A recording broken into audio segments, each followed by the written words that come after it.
बेटा ये क्वेश्चन है आपका सिंगल एंट्री का, न्यू बुक 2025 का एडिशन है और इस क्वेश्चन में आपका 16वां क्वेश्चन है ये। इसमें कुछ इंफॉर्मेशन आपको दे रखी है लास्ट ईयर की और दिस ईयर की। दिस ईयर मतलब करंट ईयर और लास्ट ईयर मतलब प्रीवियस ईयर।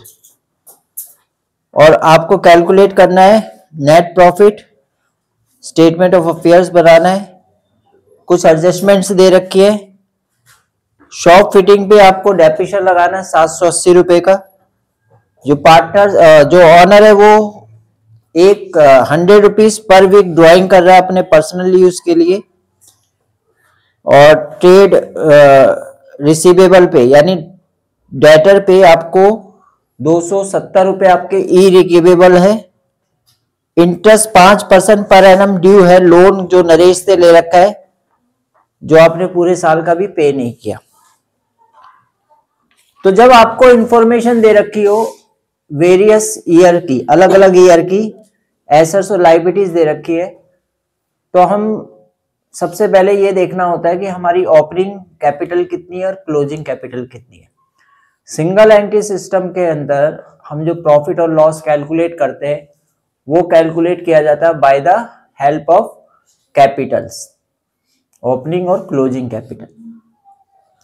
लेकिन इस क्वेश्चन में आपको कोई भी ओपनिंग कैपिटल का इंफॉर्मेशन नहीं दिया है और ना ही क्लोजिंग कैपिटल है, लेकिन आपको ओपनिंग और क्लोजिंग एसेट्स और लायबिलिटीज आपको प्रोवाइड कर रखी है और कुछ एडजस्टमेंट्स भी हैं। तो ओपनिंग कैपिटल आपको भी पता होगा कि जब हमने अकाउंटिंग इक्वेशन पढ़ी थी तो हम एक फार्मूला यूज करते थे, assets is equal to liabilities plus capital. तो इसमें एसेट्स और लायबिलिटीज आपको गिवन है, तो एसेट्स और लायबिलिटीज की हेल्प से हम लोग क्या करते हैं, क्लोजिंग कैपिटल और ओपनिंग कैपिटल फाइंड आउट करते हैं। तो जो लास्ट ईयर की आपको इंफॉर्मेशन दे रखी है उससे आपको लास्ट ईयर की कैपिटल का पता लगेगा, और जो लास्ट ईयर की कैपिटल है वो करंट ईयर में क्या बनती है, बिगिनिंग की कैपिटल हो जाती है। और जो दिस ईयर की है उससे आपको क्लोजिंग कैपिटल का पता लगेगा। तो वो कैपिटल निकालने के लिए हमें बनाना क्या पड़ता है, हमें बनानी पड़ती है statement of affairs. Statement of affairs like a balance sheet, balance sheet की तरह ही है। उसमें जितनी एसेट्स है, जो भी ओपनिंग की एसेट्स है वो ओपनिंग में लिख देंगे और लायबिलिटीज है उसे लायबिलिटीज में लिख देंगे। तो शुरू करते हैं। तो सबसे पहले हम क्या बनाएंगे, स्टेटमेंट ऑफ अफेयर्स बनाएंगे। स्टेटमेंट ऑफ अफेयर्स आपके पास दे रखी है फॉर या एज ऑन, डेट नहीं दे रखी, छोड़ देंगे। तो ये लास्ट ईयर की बना रहे हैं, तो यहां पे आपको एसेट्स लिखनी है और ये आपकी क्या है, लायबिलिटीज है।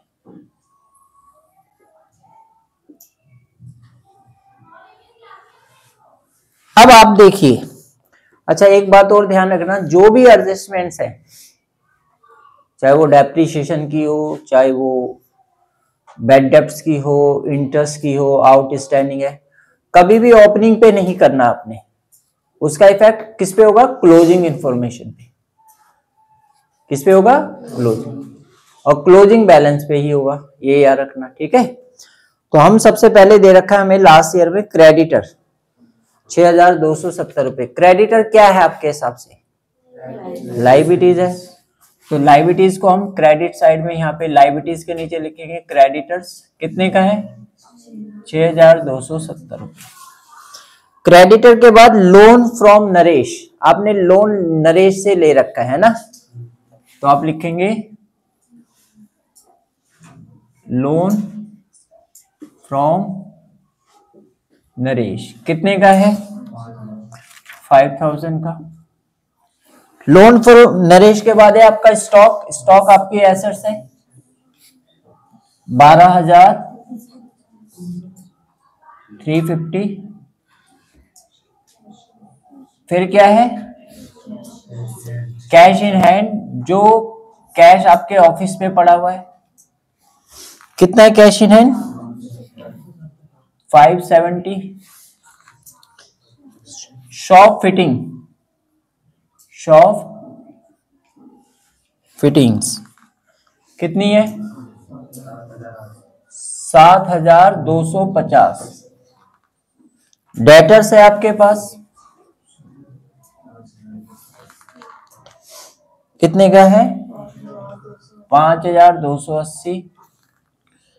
और फिर बेटा बैंक बैलेंस है, बैंक बैलेंस। अब आप बैंक बैलेंस का अमाउंट बताइए क्या है? 3,990। तो सारी एसेट्स और लायबिलिटीज आप लिखने के बाद करना क्या होता है बेटा, ये याद रखना, कोई भी एडजस्टमेंट हो, चाहे वो डेप्रिसिएशन की हो, चाहे वो बैड डेप्ट की हो, आउटस्टैंडिंग इंटरेस्ट, ओपनिंग पे कुछ इफेक्ट नहीं करना। बस आपको ये ध्यान रखना है किसको आपने एसेट साइड में लिखना है और किसे लायबिलिटी। इतना तो आपको पता हो गया, लास्ट चैप्टर है कि एसेट्स क्या होती है, लायबिलिटीज क्या होती है। ठीक है, नॉर्मली ज्यादातर टोटल किसका ज्यादा आता है? एसेट साइड का। देखिए ये 12 यहाँ पे टोटल करते हैं, इसका सारी जीरो है। 9, 17, 5, 22, 22 और 7, 29 और 34, 34 हो गया। 3, 12 हो जाएगा, 12, 14, 16, 21, 24, 10, 17, 18, 19 और ये आ गया बेटा 29,440 रुपीज। ये आपका टोटल है और यही टोटल आपको किस तरफ? क्रेडिट साइड में भी लिखना है, यानी लायबिलिटी इस तरफ भी आएगा। अब आपको पता है बैलेंस शीट का दोनों साइड का टोटल क्या होता है? इक्वल होता है। यहाँ पे आपका 29,440 है और यहाँ पे आपका नहीं है, तो ये जो आपका अमाउंट आएगा वो आपकी कैपिटल आएगी। ठीक है, बैलेंसिंग फिगर से। तो देखो 0, 7 को 4 बनाने के लिए 7 ही चाहिए होगा, एक कैरी हो जाएगा, 1 करेंगे, 1 + 2 3 होगा और एक कैरी का 4 हो जाएगा। ये 11 है, 11 को 9 बनाने के लिए क्या करेंगे? 8 लिख देंगे, है ना, 19 हो जाएगा, एक कैरी का। तो आपकी ओपनिंग कैपिटल आ गई कितनी? 18,170 रुपए। ठीक है, तो ओपनिंग कैपिटल के बाद हमें क्या करना है? क्लोजिंग बनाएंगे। आप पहले इसको नोट कीजिए, फिर मैं क्लोजिंग बताता हूं आपको। तो हमने सबसे पहले बनाई थी स्टेटमेंट, कौन सी? Opening. Opening statement of affair से हमें पता क्या लगा था? Opening capital. ठीक है, अब हमें बनानी है क्लोजिंग स्टेटमेंट ऑफ अफेयर्स। ठीक है, नॉर्मली क्या होता है, फॉर्मेट वही होता है, बस डेट डाल देते हैं। यहाँ पे मैंने लास्ट ईयर और करंट ईयर लिखना है। करंट ईयर की है तो आपको करंट ईयर लिख देना, लास्ट ईयर की मैंने लास्ट ईयर लिखी थी। तो वापस स्टार्ट करते हैं। अच्छा, अब आपको क्या याद रखना कि जो भी एडजस्टमेंट होगी उसका इफेक्ट आपकी जो भी आइटम्स है उस पर भी इफेक्ट पड़ेगा। ठीक है, तो लायबिलिटी साइड से शुरू करते हैं। सबसे पहले क्या आइटम दे रखा है आपको? क्रेडिटर्स। अब आपको ओपनिंग वाला नहीं बोलना, अब आपको क्लोजिंग वाला बोलना है। क्रेडिटर पे कोई एडजस्टमेंट है ये भी बता देना मुझे कि क्रेडिटर पे कोई एडजस्टमेंट है या नहीं है। है क्या? अमाउंट बोलो क्रेडिटर का कितना है बेटा? 5,890 रुपए हमने लिख देना है। क्रेडिटर के बाद क्या था? लोन फ्रॉम नरेश, और इस लोन फ्रॉम नरेश पे एडजस्टमेंट भी है ना। लोन फ्रॉम, लोन कितने का था? 5,000। अब एडजस्टमेंट पढ़ते हैं नरेश के लोन की। क्या कह रहा है वो? कह रहा है जो नरेश से आपने लोन लिया इसका रेट ऑफ इंटरेस्ट कितना है और आपने अभी तक उसका इंटरेस्ट पे नहीं किया। तो आपने जब फाइनल अकाउंट पढ़ा था तो आप क्या करते थे? इंटरेस्ट नहीं दिया होता था तो वो आपकी लायबिलिटीज है ना। तो यहाँ पे ऐड क्या कर देंगे? आउटस्टैंडिंग इंटरेस्ट कितना बनता? 5% इसका 250। 250 ऐड करने पे क्या आएगा? ठीक है, ये आ गया आपका नरेश का लोन का टोटल अमाउंट। नेक्स्ट क्या है? स्टॉक। स्टॉक पे कोई एडजस्टमेंट नहीं है, तो स्टॉक का अमाउंट कितना है? 980। 11,980 आपका स्टॉक है। स्टॉक के बाद cash in hand. Cash in hand कितने का अमाउंट है? 650। कैश इन हैंड के बाद शॉप फिटिंग। बेटा शॉप फिटिंग पे शायद कोई एडजस्टमेंट है, कितनी है शॉप फिटिंग? पहले अमाउंट बताओ। 7,800। अब इसमें लेस क्या करेंगे? डेप्रीशिएशन। कितना है? 780 रुपीज का डेप्ट का बैलेंस है, तो इसको घटाने पे कितना आएगा? डेप्ट का बैलेंस घटाने के बाद कितना आया? 7,020 रुपए। नेक्स्ट क्या आइटम है? डेटर्स। डेटर पे कोई एडजस्टमेंट क्या है? पहले डेटर का अमाउंट बताओ। 560। 4,560। एडजस्टमेंट क्या लिखी है? बैड डेट क्या है? इरिकेवेबल। डेट मीन्स वो मिलेगा नहीं आपको, तो वो एक तरह का क्या हो गया? बैड डेप्ट हो गया। क्या हो गया? बैड डेप्ट। कितना है? 270। 0924। 4290 रुपए। नेक्स्ट क्या है? Bank balance. बैंक कितना अमाउंट है? 130। अब देखिए नीचे एडजस्टमेंट क्या क्या रह रही है जिसको आपने अभी तक कंसीडर नहीं किया। ड्राइंग। ड्राइंग तो statement of profit and loss में आएगी। और क्या है? अगर बस भी होती तो बेटा ऐसा साइड में लिखते, ठीक है ना, अगर बस होती तो, लेकिन यहाँ बस नहीं है तो हमने छोड़ देना है इसको, ठीक है। अब बेटा आपको वापस वैसे ही करना है कि टोटल चेक करना है किस साइड का टोटल ज्यादा आ रहा है। ऐसे साइड का टोटल ज्यादा है, सारी 0 है। 8, 5, 13, 15 और 10, 25, 26, 27, 2, 11, 17, 17, 18, 19, 20, 20 की 0, 2, 8 और 2, 10, 18, 8, हाँ 28, 3 आएगा बेटा। 38,070 रुपीज ये आपका अमाउंट है। और ये जो आएगा आपकी वो कहलाएगी कैपिटल। कौन सी भाई? क्लोजिंग स्टेटमेंट ऑफ अफेयर्स से 28 आएगा। सॉरी, फिर 28 ही कहा था आपने, ये किसी बच्चे ने 3 कहा था। चलो कोई बात नहीं, गलतियां होती है हम जैसों से ही, ठीक है। ये हो गया 14 और 3 17 हो गया, 10, 11, 11, 9, 20, 12 और 6, 18, 16,930 रुपए आपकी कैपिटल आ गई है। ये आपकी क्लोजिंग कैपिटल है। इससे पहले आपकी ओपनिंग कैपिटल आई थी। अब हम इसके बाद क्या बनाएंगे? Statement of profit and loss. उसके लिए आपको इसके नोट करना पड़ेगा। तो बेटा ओपनिंग स्टेटमेंट ऑफ अफेयर्स बना के क्या निकलता है? Opening capital. Closing statement of affairs बना के क्या निकलती है? Closing capital.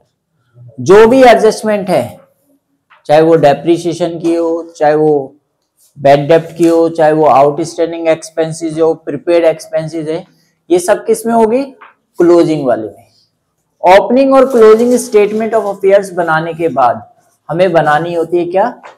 Statement of profit और लॉस, कि हमें कितना प्रॉफिट या कितना लॉस हुआ। और उसके लिए हमें क्या करना होता है? सबसे पहले क्लोजिंग कैपिटल लिखनी होती है। बताइए, closing capital, capital at the end. तो क्लोजिंग स्टेटमेंट से हमें क्लोजिंग कैपिटल पता लगेगी। कितना अमाउंट था? 16,930 रुपए की हमारी क्लोजिंग कैपिटल है। अब हमें ये चेक करना है कि प्रोप्राइटर ने ड्यूरिंग द ईयर कोई ड्राइंग की है। तो देखिए यहाँ पे ड्राइंग का मैंने आपको बताया था लास्ट क्लास में भी, कि ड्राइंग कैसे हो सकती है। हो सकता है मंथली ड्राइंग कर रहा हो तो 12 से मल्टीप्लाई करेंगे, हो सकता है ईयरली ड्राइंग है तो सेम लिख देंगे, हो सकता है हाफ ईयरली ड्राइंग है तो 2 से मल्टीप्लाई करेंगे, हो सकता है क्वार्टरली ड्राइंग है तो 4 से मल्टीप्लाई करेंगे। ठीक है, देखिए ये आपका पूरा एक ईयर है ना, भगवान ने सही बना रखे हैं, 12 महीने हैं ये। ठीक है ना, अगर मैं साल में एक ही बारी ड्राइंग करूंगा तो 1 टाइम ड्राइंग है, अगर हर महीने ड्राइंग कर रहा हूं तो 12 से मल्टीप्लाई होगा। हाफ ईयरली की बात है तो ये एक हाफ ईयर और एक हाफ ईयर ये हो गया तो 2 से मल्टीप्लाई होगा। क्वार्टरली की बात है तो देखो ये क्वार्टर, ये क्वार्टर, ये क्वार्टर, ये क्वार्टर, तो 4 से मल्टीप्लाई होगा।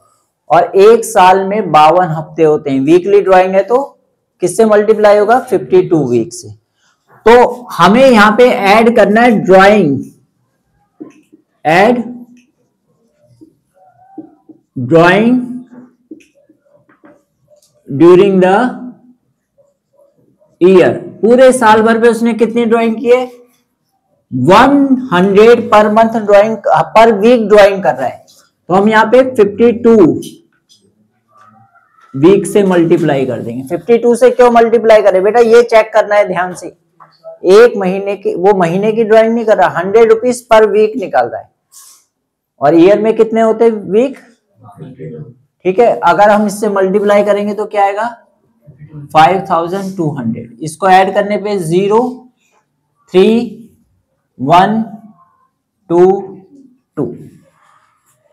अब इसके बाद हमें लेस करना होता है इसमें बेटा एडिशनल कैपिटल। क्या लेस करना होता है, एडिशनल कैपिटल, जो आपने और कैपिटल लगाई है, अगर वो नहीं दे रखी तो छोड़ दीजिए। ये आ गया 22,130, क्या आ गया 22,130 इज कॉल्ड एडजस्टेड